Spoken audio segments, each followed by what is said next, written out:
Hey, welcome back, everybody, to another episode of the Educational AD Podcast. We're going to be right back with today's guest, but first, guess what? We're going to give a shout out to our sponsors. Now, these are all great companies. They really are. And I want you to take 3 minutes, listen to our shout outs, then listen to our interview, and then go and visit these sponsors. You're going to be very glad you did. Here we go. We want to thank Sideline Interactive Indoor Score Tables and Video Boards for their support of the podcast. Go to their website and you can schedule a live web demo to see their products in action. Probably the best purchase I ever made was our Sideline Interactive Indoor Score Table. Go to sidelineinteractive.com for more information. We want to say thanks to Huddle. As a football coach, I used Huddle for years, but as an AD, I made sure we were a Huddle school. Our coaches, our student athletes, even our parents just love the Huddle platform. Go to huddle.com, join the 100 million users, turn your school into a Huddle school. That's huddle.com. We also want to say thanks to Beacon Creative and Vital Signs Wall of Fame. Now, Wall of Fame's been helping schools bring their legacy to life for over a decade, but Beacon Creative takes it to an entirely new level. It's a content creation service, and they're going to come up with compelling stories with your students, your teams, your legacy that you can then put on social media, and you don't have to lift a finger to do it. I want you to email John Townsend, and you can do that at John, John, at beaconwalloffame.com. Beacon and Vital Signs Wall of Fame. It's a winning team. We also want to thank Home Campus. Scheduling, rosters, results, facilities, athletic eligibility and clearance. You got to see the Home Campus platform to believe it. Go to homecampus.com to get started. Find out all the great things they can do for you. And don't forget to mention you heard about it on the Educational AD Podcast. We want to say thanks to Gipper. Go to Gipper.com and let their team turn you into a social media marketing genius. Your program is doing great things. Your kids, your coaches, your teams. Let Gipper help you market it to your school community, your surrounding community, throughout the state and beyond. It's going to be on brand, and it's going to look fantastic with their custom templates, your colors, your logos. Go to Gipper.com to get started. We want to thank Hometown for their support. Hometown continues to be a leader with their suite of solutions that includes things like, well, digital ticketing, of course, but how about fee-free fundraising, athletic website construction? The list just goes on and on. Whether you're an athletic director, a principal, or a coach, Hometown is going to show you how to save time, how to raise more money, and how to bring your community together. You're going to find it all at hometown.com. We want to say thanks to Ohio University and their online masters in athletic administration. Now, I didn't get my master's through the Ohio program, but guess what? My assistant AD did, along with thousands of others. And while they were earning their degrees, they also completed 11 NIAAA leadership training courses at no extra charge. Check out Ohio University and their online masters in athletic administration. We want to thank our good friends at Booster Hub, the #1 Booster Club software program, and things like sponsorship payments, meal fees, concession sales. All of this is going to flow through their secure system. Volunteer signups, volunteer changes, nothing falls through the cracks. Everything stays strong and fraud stays low with Booster Hub. Give your boosters the platform they need. Give them the platform they deserve. Go to boosterhub.com for more information. And finally, we want to say thanks to Athletic Surveys by LifeTrack. You know, at my school, we use surveys for everything, for student athletes, for coaches, even for parents. And here's the cool thing. The information that came back on these surveys, incredibly valuable. I'm talking 98% approval, and it'll be the same for you. We also got to hear from our squeaky wheel parents, but the surveys allowed us to hear their concerns, usually address them before they turned into something big. But getting back to that positive data, tremendously valuable resource, especially when you're sitting down with a frustrated parent, or maybe your principal, sometimes even your school board. Go to athleticsurveys.com. They're going to create a custom survey that lets you take the pulse of everybody in your program. That's athleticsurveys.com. And as always, don't forget to mention you heard about it on the Educational AD Podcast. That's athleticsurveys.com. Hey, welcome back, everybody, to another episode of the Educational AD Podcast. We're going up to Tennessee today, and our guest is Greg Wyant. Greg is a certified athletic administrator. He's the director of athletics at Siegel High School, and that's part of the Rutherford County School District up in Tennessee. Has a great background. I'm excited to have him on the podcast. Greg Wyant, welcome to the Educational AD. Thank you, Jake, for having me. I'm honored to be here, buddy. Oh, well, I appreciate that. The honor is certainly ours. Let's go and jump right in. It's a busy time for ADs. We always like to let our listeners have a chance to get to know our guests. So give us your quick bio, where you were born, where you grew up. Just take us up through your college days, and then we'll take a break. But what's the Greg Wyant origin story? Well, I was born in Wichita, Kansas, and my father was a college football coach. So I kind of traveled around the United States growing up until high school when he retired for a little while. I went to 7 different schools before I ever graduated high school. So I was in a bunch of different places, and that's just the life of a college football coach. And looking back on it now, you see how spoiled I was being able to be in locker rooms and on fields and practice fields and great places to grow up. So athletics has kind of been in my background my entire life. When my father got out of coaching, he went into the banking business for about 15 years. And as I entered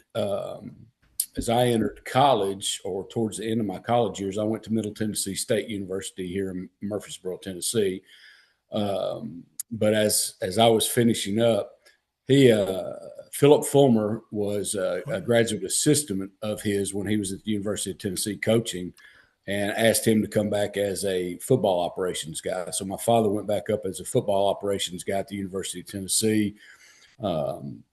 Worked another probably 20 years there before he retired as the senior associate athletic director up there. So athletics is kind of in my background. I've been around it all my life. And I guess I've kind of followed in my father's footsteps a little bit as far as, being in athletic administration and being a football coach throughout my career. I'm married to a cheerleading coach who's at another school in our county. So I say this all the time. We kind of have a mixed marriage. It's pretty competitive around our house when our teams face each other. So, and it always has been. We worked together for a while at the same school before I left there. She's been there 29 years now. We have 4 kids. They're all grown, and we have 10 grandkids. We just welcomed grandkid 8, 9, and 10 this past year in 2025. So it was a great year for us as far as family is concerned. Wow. So many areas I want to talk about. I love your term mixed marriage. My wife was a Hall of Fame cross country and track coach. I was a football coach. And so I think we had that little bit of that mixed marriage too, but very cool stuff. I want to go back to, your growing up. Now you mentioned you traveled around, the life of having a dad who was a coach. My wife and I, we coached college for a number of years when our kids were young, and we literally drove them all over the country, from the West Coast to the New England to the Midwest, and then we ended up settling in Florida as they were starting. Our oldest was starting high school, so I know that from the parent standpoint. What are some of your memories as a kid of growing up playing sports? Say the middle school years. Were you in a small town? Were you in a big university town? What are some of your memories of playing sports as a kid? Probably the most formative years of playing sports was in Knoxville, Tennessee, when my dad was at the University of Tennessee, and in youth sports there. That's where I really began getting involved in youth sports, baseball, football, I ran a little bit of track. It's too slow to run a whole lot of track, but so those were kind of the most formative years, being around. I remember my mom was the primary caregiver at the time because back in the days that I grew up and my father was coaching, there was no 20-hour rule. It was, Oh, yeah. 6 a.m. to 10 p.m. every night, and barely ever got to see my dad very much. He was on the road recruiting quite a bit, and those types of things. And I wouldn't trade it for the world.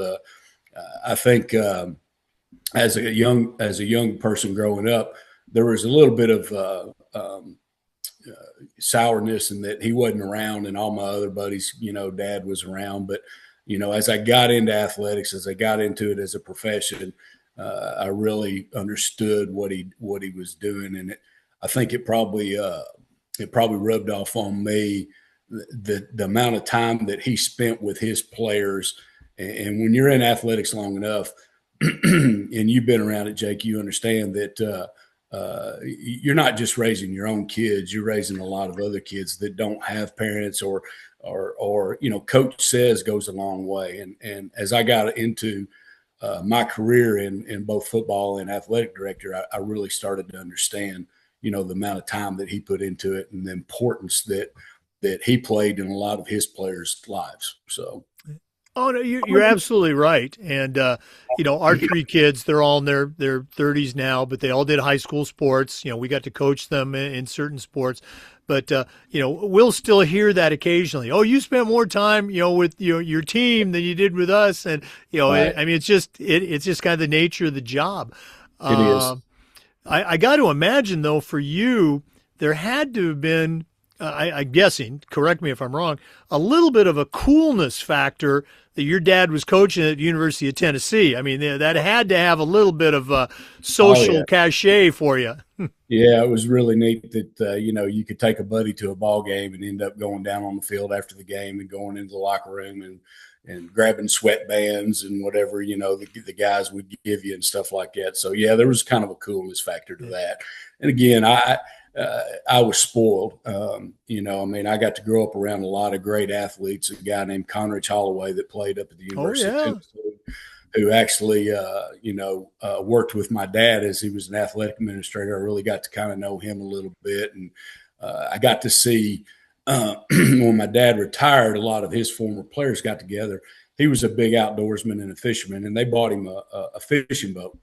And they would all get together once a year in Arkansas on the White River, and they would go trout fishing every year. And I got to be a part of a couple of those things and really kind of see the legacy that he left with those guys.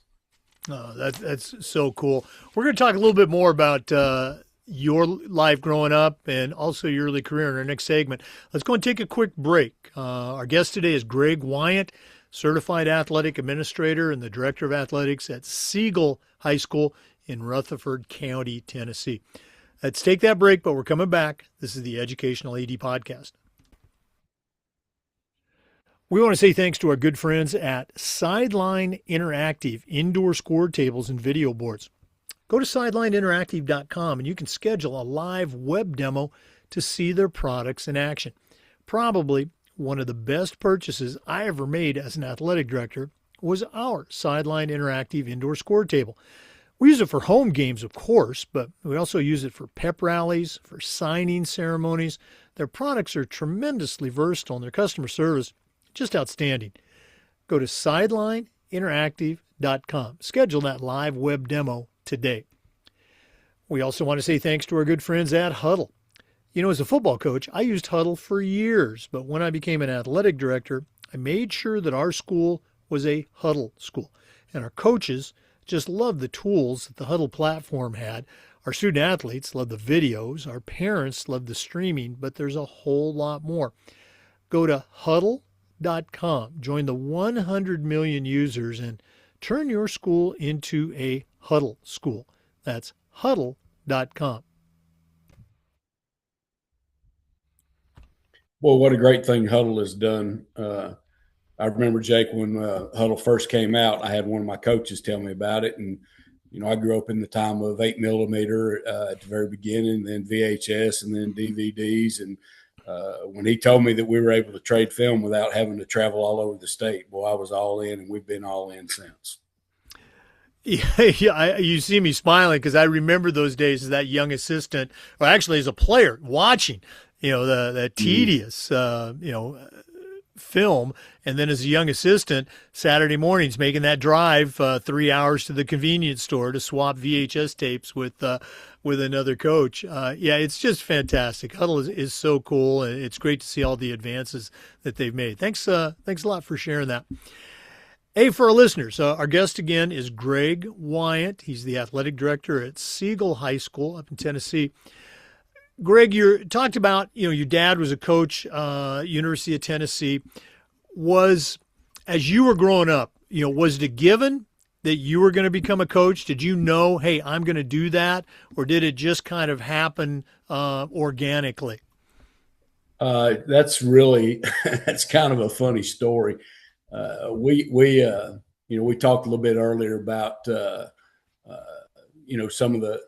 some of the adverse effects I had on him not being around the house and things like that. Well, when I was 15, we had moved to Sparta, Tennessee, and I was just starting high school, and he got out of coaching, but his coaching mentality never left, and it was in the house all the time. So we butted heads quite a bit, and I don't think that I ever thought that I probably would have been a coach or an athletic director at that point in time growing up. As I got into college, I kind of fumbled around. I'm kind of a late bloomer. I didn't graduate college until I was 29.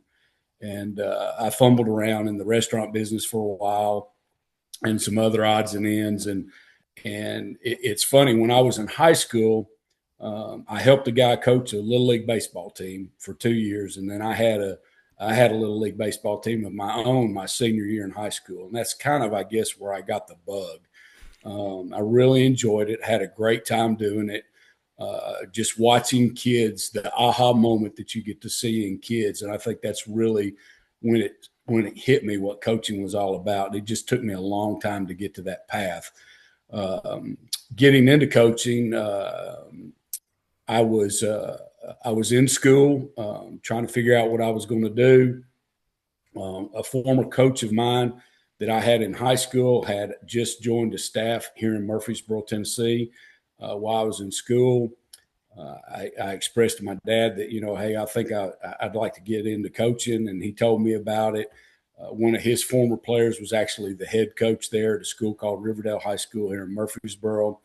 They kind of took me in for 3 years as a volunteer coach. They invited me in and kind of showed me the ropes. And Jimmy Maynard and Gary Rankin and Ron Crawford were all big instrumental people in my life as far as being a young coach and showing me the way. And that's kind of the route that I got into coaching and into athletics. And I've been in athletics here in Rutherford County now for 34 years. I'm glad you shared that, because there are different paths to, becoming a coach, becoming an AD.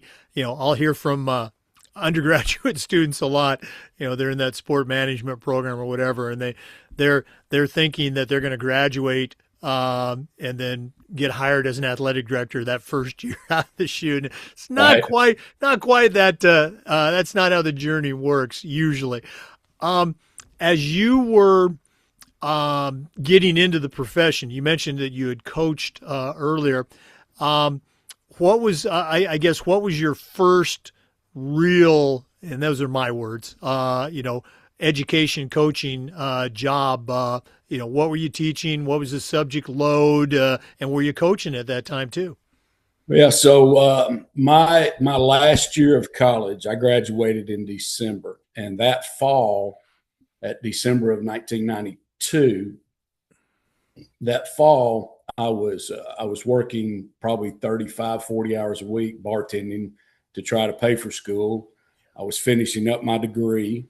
I was student teaching, and I had my son, my first child, that September. So that fall was rather crazy for me. Going back and look at it, I don't know that I could ever do that again. But That was kind of my path in. My first job, I got hired in December because at Riverdale High School, where I volunteer coached, by a principal named Hughlin Watson, who's probably one of the best principals that I've ever been around in my entire life. He brought me in as actually a special ed teacher for a semester as an interim teacher. So I worked there for for one semester. And then after that, there wasn't a position open in my degree at the time at the school. So I had to leave. I left for 1 year and I went to a real small school. It's not real small. It's a mid school here in Macon County, Tennessee, up in Lafayette. And I was defense coordinator up there for a year. And then I left there and I came back to Riverdale, and I was there for another 16 years with Coach Rankin and his staff. And then I've been to a couple other schools since then. Now, again, you mentioned you had some coaching experience, as a kid, really. But then as you got into coaching, we always talk about, you don't know what you don't know.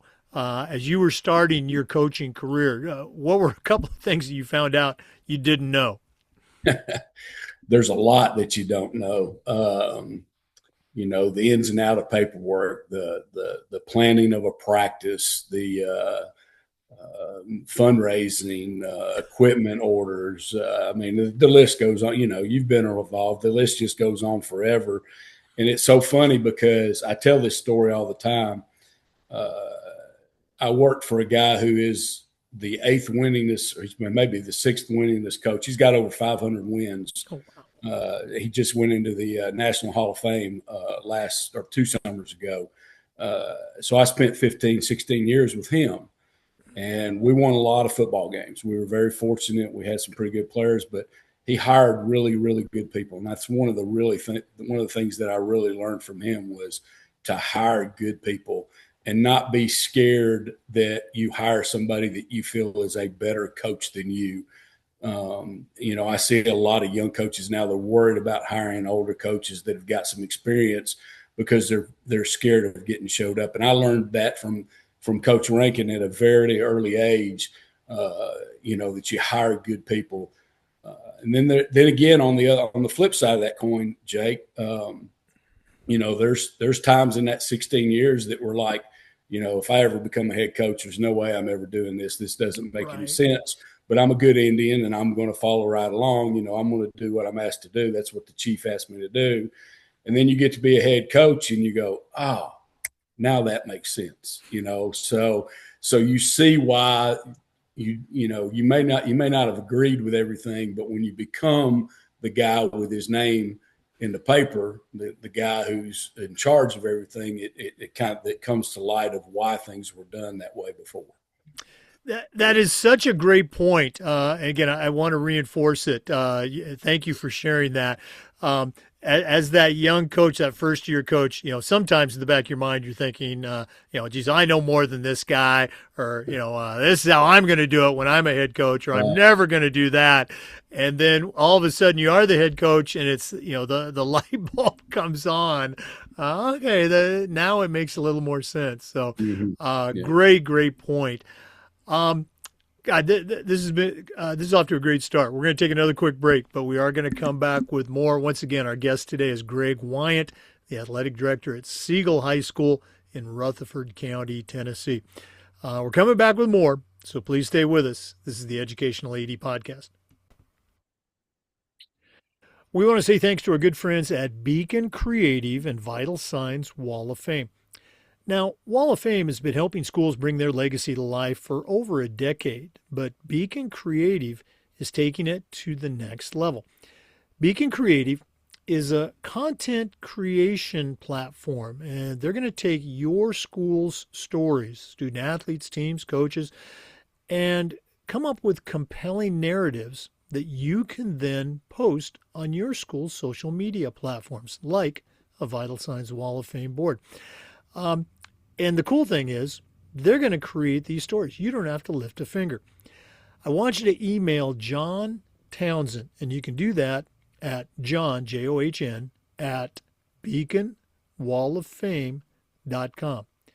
Beacon Creative and Vital Signs Wall of Fame. It's a winning team you need to be a part of. We also want to say thanks to our friends at Home Campus. Scheduling, rosters, results, facility management. Home Campus does all of these things and more. They do it better and they do it faster. Did I mention athletic eligibility and clearance? You got to see that platform to believe it. Go to homecampus.com for more information. That's homecampus.com. We also want to say thanks to Gipper. Go to Gipper.com and let their team help you become a social media marketing guru.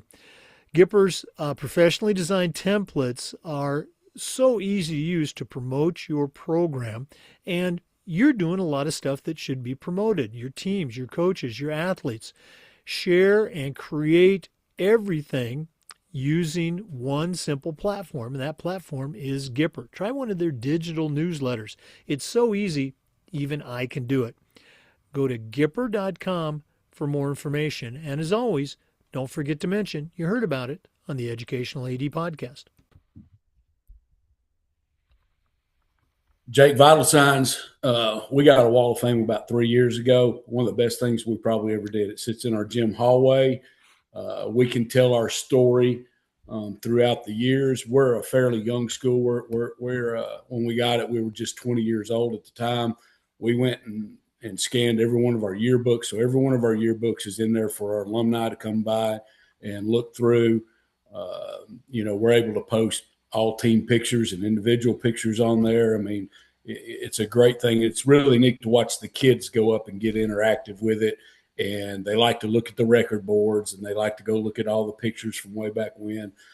It's just been really great. And John was easy to work with, John Townsend. And I'm going to give a shout out to Jana Conley. She's our service manager. She does an unbelievable job. I can email her something to get put up. It's done within a day or two. She's easy to get in touch with. So those guys are great to work with. Well, wow. Thanks for giving them that shout out. And you're absolutely right. It is just so cool to go to a school that has a Wall of Fame and see the kids line up. It's like a magnet. And you mentioned, scanning the yearbooks, a tremendous way to share the history and the heritage of your school, even if you're a young school. But if your school is 100 years old, Vital Signs can still do that. And you're absolutely right about the staff. Everybody from John all the way down, they just do a wonderful job. Thanks so much for sharing that. I'm definitely going to let the John and his team know. Let's go and talk about all things Siegel. First of all, how did you make that jump? I call it, coming over to the other side of the desk. How'd you make that jump from coaching to becoming the athletic director? And what's it like being the AD at Siegel High School? Well, in 2010, I was named the head football coach at Siegel High School. And along with that came the job title of athletic director. And athletic director in our state is probably different than some of the other states. We're just now beginning to where the athletic director job is now an individual administrative job. And it's not that way all over the state. It's some that are like, I still teach a class. I still have a weightlifting class that I teach. And most of the athletic directors in our state are very similar. They're either assistant principals or they're a coach who's got classes and things like that. But in 2010, I got named head coach and athletic director. And then when I got out of coaching in 2016, I became a full-time athletic director at that point in time at Siegel. And I had a great principal who believed in what we were trying to do. Early on in the school, it was very cliquish from team to team. And when he came in, he really wanted to create an atmosphere of unity within all of our teams. And I think, Mr. Creasy has done a really good job of hiring the people that came in there and the coaches that have come in since he was there to really get our school to where we're kind of one unit now and everybody's pulling for each other. It wasn't like that in the beginning for a while. I was very fortunate enough. He was he was all on board with sending me to outreach events with the TIAAA. That's how I got involved in the TIAAA. And then he was very involved in sending me to national conferences, which is kind of a hard thing to get done in our state, to find the money to try to send people to do that. We believe we'll send English teachers to California for a week to learn how to teach English, but we don't do much for coaches. And that's one of the things that I'm trying to get, I want our state to understand the importance of what that role of the athletic director is and what the role of the coach is. And they need more, outside education, just like teachers do. Oh, you're absolutely right. I want to jump back to, when you got hired as the AD, ADs, coaches, we're always talking about culture, and trying to get a winning culture, a professional culture. And it's one of those things that there's no magic wand to wave and just say, okay, now we've got a good culture. Coming into a situation where you knew, there's going to be some challenges like that for, culture building. What were some of the key things that you did? And maybe it was you and your principal, but what were some key things that you did to help get it started and get it on the right path? It might be a little bit different than what some other people have attacked it, but one of the things that Larry Creasy, my former principal, believed in was strength and conditioning. And I was a strength and conditioning guy with our football team, and I still kind of am that with our baseball team now, and involved in that quite a bit. So we had a football field house outside, and then we had a real chintzy weight room inside of our building that was antiquated, and it didn't flow very well. And so one of the first things that we did was that we revamped that room, and then we added another weight room. So we now have 27 complete weight racks in our building. And our thought process was, if we could get every athlete in our school in a strength and conditioning class to where they could go sit in math class and discuss, hey, what'd y'all do in weights today? Or what did y'all do out on the field today? That we could create some unity amongst all of our sports, that they were all doing the same thing to try to get better as athletes. And we felt like that if they were all sharing in the same workload in their sport, that they could share that and they could pull for each other a little bit more. And I think it's one of the things that's really kind of helped that culture in our school, is that now there's nowhere to go hide. It used to be, a football player could go and, he could work all day, but if he went and played basketball, well, they weren't going to lift during basketball season, so he could go in there and hide before he had to come back to football. Well, we don't now, nobody can go hide anywhere. We try to get everybody in a weight class to where everybody's trying to pull the same load and trying to get our school better in everything that we do. Now, you're absolutely right. You got a huge fan right here. I was the head football coach and AD for much of my tenure, and then I became just a full-time AD. But no, we did the same thing in our weightlifting classes. The football team, they were going to be in there anyway, but most of those guys, they also played. It was a smaller school. They're playing basketball, they play baseball, or they're running track.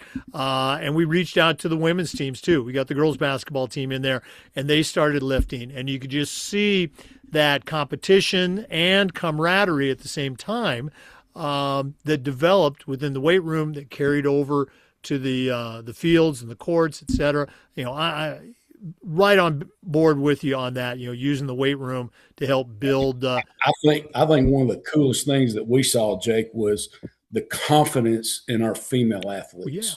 That was one of the coolest things that I wasn't expecting. And I had some female athletics in the weight room for a while, and it was just really neat to watch. I tell a story of a real timid swimmer who came in. She was very, very quiet her freshman year. And then by the time she was a senior, we might have a max day, and she's like, "Thought we were maxing today, coach. Put some more weight on the bar," to watch her just bloom and come out of her shell. And those are just really neat things to be able to see in that space. Now, I got to tell you the same story. At the start of the semester when we were first getting going, I tell everybody, now this isn't a football workout. This is an athlete workout. We're working on strength and speed. And we did box jumps. We did dot drills. We did it all. But the girls invariably, and some guys, would come up and say, Coach, I don't care how much I bench press. I just want to get better for my sport. Do you have a program for that? And I go, yeah, this program right here.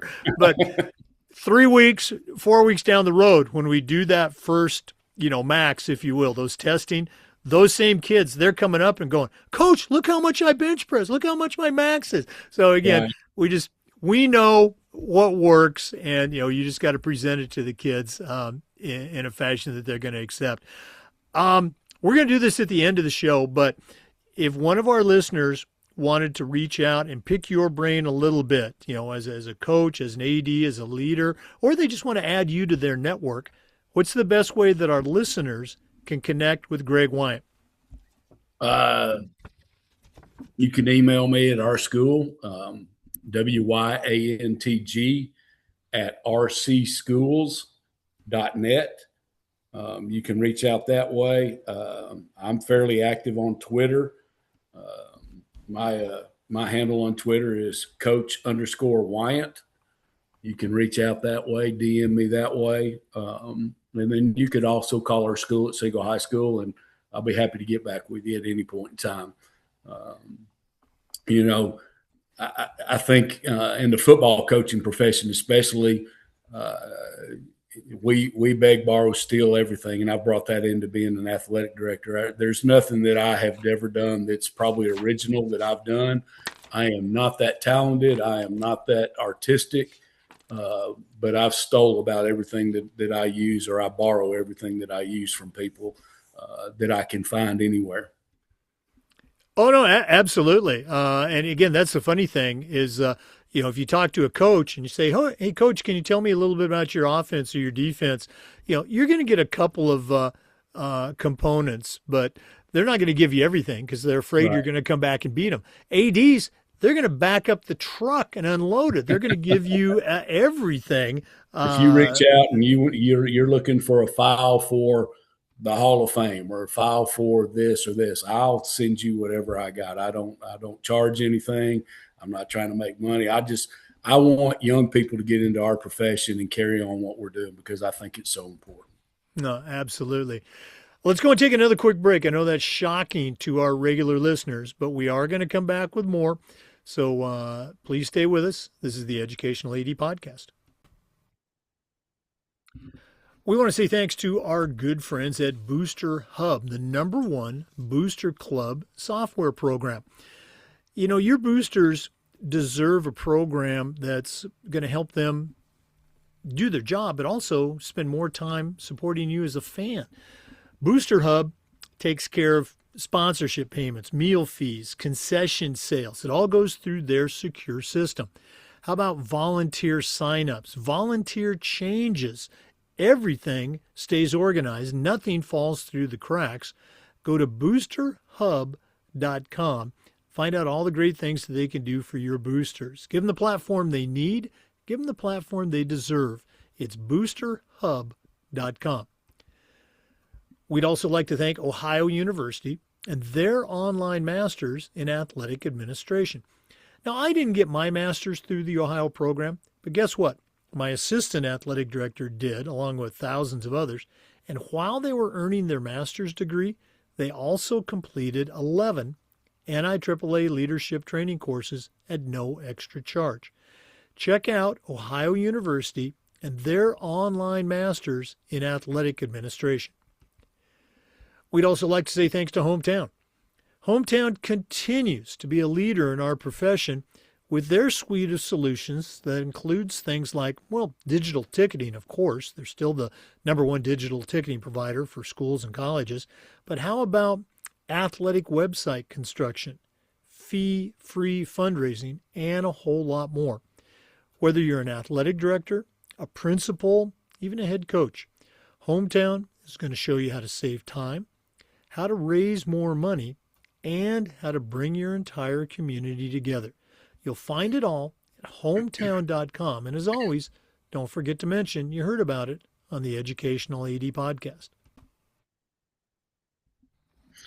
We brought Hometown on about 3 years ago now. It's been one of the better things that I feel like we've done. It's saved our patrons that come to our ball games. It saved them a little bit of money on ticket charges, and all of our coaches use it for raising funds for the programs or taking up fees for their programs. We've sold sweatshirts and T-shirts on it. Golf tournaments, fishing tournaments, you name it. We've taken money with it with Hometown. It's been really good for us, Jake. Oh, wow. I appreciate you sharing all the different ways that you've used the platform, fundraisers, team fees, that sort of thing. I always ask this question, how difficult was it to onboard the program and get your coaches and your fans using it? It was the fans was a different situation for our coaches, and their customer service is really good. Our coaches really all they need to do is send out the idea that they want, the price that they want for whatever it is, and they do a really good job of getting the tickets or the fundraiser put online for us. We're a GoFan state as far as our state association is concerned. So, we had a little bit of an adjustment of trying to get our parents and people that come to our ball games to understand that, we're not selling digital tickets on GoFan anymore. We're going to Hometown. And I think once they got on there and figured out how easy it was to use and things like that, it's been pretty good for our fans. Yeah, and I've heard that a million times. The initial startup and just the communication. Getting everybody on board, but the customer service again is outstanding. Thanks again for sharing. Greg, you mentioned earlier that your superintendent, your principal were very good about getting you to your state conference and to the national conference. I'd love to have our guests share their journey with both associations, the TIAAA and the NIAAA. So how did you first get involved at the state level? How'd you get involved at the national level? Because you're a CAA. That doesn't happen by accident. Well, in 2019, I'd been full-time athletic director for 2 full years at that point in time. And in the spring of 2019, I had something came across my email. I can't remember. Mike Elson sent us something who Mike's a Hall of Famer both in our state and also with the NIAAA. He does an unbelievable job at both the state and national level. He's our executive director for the TIAAA. But they were leading an outreach program with 501, 502, and 503 down in Cleveland. So I drove my happy tail down there one Saturday, and I spent, I guess, about 8 hours down there taking 501 and 502. And you don't know what you don't know. And I sat in those two, and then I was like, holy cow, what have I signed up for? And then a lot of after you get out of coaching full time, I sat around for 2 or 3 months, and I was like, what am I going to do with all this time that I have on my hands? It was absolutely crazy. And so I delved into what can we do to try to help make our school better across the board, from cross country to swimming to football and everything in between. And when I found out in that outreach program that this was going to be the way for me to be able to find out how to do that. From there, I took some other classes at the state conference. My first national conference was in Denver during COVID, after the COVID deal. And been to every state conference or every national conference since then. I wasn't able to go, had a family issue come up this year in Tampa. I wasn't able to get down there this year, but just being able to take the LTCs and getting into the 14 legal duties and learning that and being able to spread those around, bring them back to my principal and my superintendent and them understanding, I think if you're a principal or an AD and you don't know what the 14 legal duties are, when you read those, you'll have a completely different outlook on what your AD is in charge of and what they're supposed to be doing. And that's kind of what my role was, getting involved in the TIAAA. From there, Mike guided me. I got my CAA. I tested online for it, and then I just really got involved. I got involved with the TIAAA through their social media platform. I was the social media chair for quite a while, and I'd gone to the national conference, and I really wanted to try to find somewhere where I could go in and teach LTCs. And I got invited to, so I teach 628 at the national level, which is mental health and wellness. And it's been really good. I've done it for 3 years now. I've really enjoyed that, and the people that I've got to meet and the different viewpoints from. I think that's the neatest thing about the NIAAA is, within a state, we all fight the same battles. But when you really start to look at a national level, we're all fighting the same battles, whether you're in Hawaii, Alaska, New York, or Florida. It doesn't make any difference. We're all going through the same things. And I think to be able to go to those conferences and make the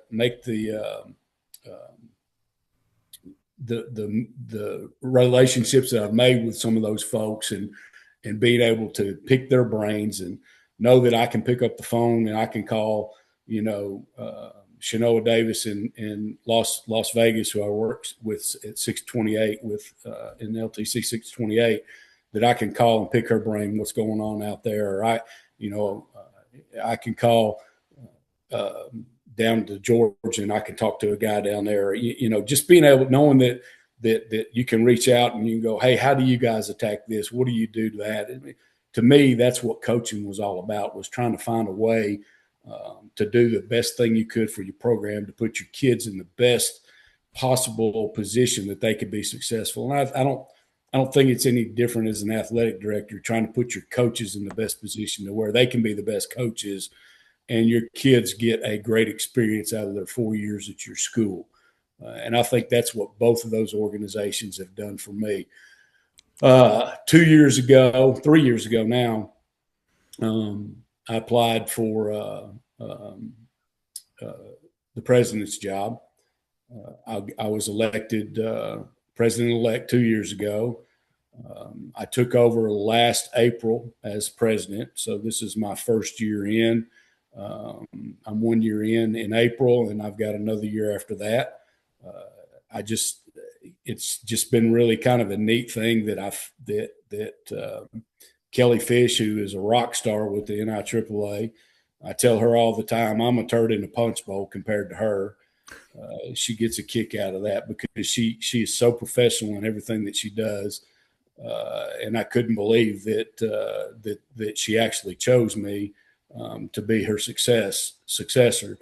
But she did, and we work well together. The thing I love about Kelly is she's not a yes man. She's gonna tell you the way it is. She's gonna do things the right way. And I've learned a whole lot through her in the last 2 years being president-elect and following her. She's still very heavily involved in the TIAAA, and I can't appreciate everything. I really appreciate everything she's done for our organization and for myself. And again, I go back to Mike Elson, and what a great mentor he's been to me as far as just being there and guiding me and helping me out. He's such a service guy. I can't say enough great things about what he does for athletic director profession. And he talks it every day. I mean, it's every single day, it's on his mind. And that's one of the things I greatly appreciate about him. So that's kind of where I've come to my role where I'm at now with the TIAAA. Well, hey, congratulations on being president. And you just mentioned two of my favorite people. I've known Mike for years. We were state coordinators, and I got to meet him a number of times over the years. Kelly Fish and I have been teaching 701, the middle school course, for about 5 years now. No, you're absolutely right. Kelly Fish is outstanding. So good for you. And again, thanks. You talked about going to that first conference and taking those LTI courses and having your eyes, wide open. But also, you signed up, you made that step to, become the president of the TIAAA. That's what we want, talking to listeners now, that's what we want, you to do too. Volunteer to be on committees, volunteer to help out at your state association, volunteer to help out at the NIAAA. Those sometimes it might take a year or two, but those volunteer lists do get scrutinized. So there's committees everywhere to be involved in. So if you want to get involved, there's a way to get involved. That's the great thing about, both the NIAAA and the TIAAA, right. or any AAA. Yeah. There's a place to plug in and get involved, and whatever your strong suit is, whether it may be social media or graphics or just organization of a state conference. Brian Brown does our vendor hall. He does an unbelievable job. I just got a message from him a couple hours ago. We're sold out. We sold every table at our vendor hall so far, and we're trying to figure out where we can put more vendors. Well, that's because the get up and Brian got involved. He volunteered, and man, he's taken off with it. So there are places for you to plug in if that's what you want to do and you want to get involved in. And the payback is tenfold in what you learn from the people that you're around. Yeah. No, again, Greg is absolutely right. Every single state association, I guarantee, you go up, you reach out, send an email to your executive board, to the officers, and say, hey, I'd like to help out. I guarantee there's going to be a spot for you on a committee or at their state conference. Well, Greg, this has just been so cool getting to know you, adding you to my network. Obviously, we got some mutual friends, but we're not done yet. We always wrap up with the Athletic Director's Toolbox. Now, you certainly know your way around the world of athletics, but we're going to take our final break, hear from Athletic Surveys, who sponsored this segment. When we come back, I'm going to challenge you to send out a brand new AD on their first job, but I'm only going to let you put 3 tools in the toolbox. So let's take that break, and when we come back, we're going to find out what Greg Wyant puts in his new athletic director toolbox. We want to say thanks to Athletic Surveys for sponsoring the AD Toolbox segment. At my schools, we use surveys for just about everything, for student athletes, for our coaches, even for parents. And here's the cool thing. The information that would come back on these surveys almost always over the top positive. I'm talking 98%, and it'll be the same for you. You still get to hear from those squeaky wheel parents, but the surveys allowed us to hear their concerns, usually address them before they turned into something big. But getting back to that positive feedback, incredibly valuable resource, especially when you're visiting with that frustrated parent, or maybe your principal, sometimes even your school board. Go to athleticsurveys.com. They're going to create a custom survey that lets you take the pulse of everybody in your program. That's athleticsurveys.com. And as always, don't forget to tell them you heard about it on the Educational AD Podcast. Well, it's that time of the podcast. We've been visiting today with Greg Wyant. He's a certified athletic administrator. He's the director of athletics at Siegel High School up in Tennessee. Tremendous background as a leader, as a coach, as a teacher, and as an athletic director. But right now, I'm going to task him with sending out a brand new AD on their first job, but I'm only going to let him put 3 items in the toolbox. So, Greg, what 3 tools are going to go into your new athletic director toolbox? Probably the first thing that I would suggest is relationships within your building, with your administrative team, your principals, assistant principals, and definitely your coaches, and every head coach and every assistant coach. There needs to be a relationship that needs to be built, and that would be if I went into a school as a brand new athletic director. That's the first thing that I would try to attack. When I say relationships, I'm not talking about, hey, what's your schedule or what's this. I'm talking about walking down to their classroom, knocking on the door, everything going okay? How's everything been? Tough loss last night, man. Is there anything I can do for you? Those types of things. That's where relationships are built. built throughout the building.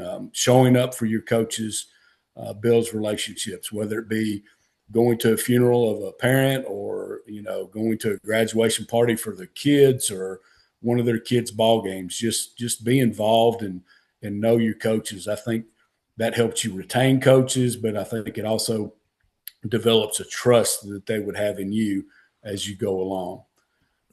Probably the second thing that I would suggest that you do is do not be afraid to reach out to your state association. I think a lot of young ADs are, well, they don't want to listen to me, or I don't know who to call up there about this or anything like that. I think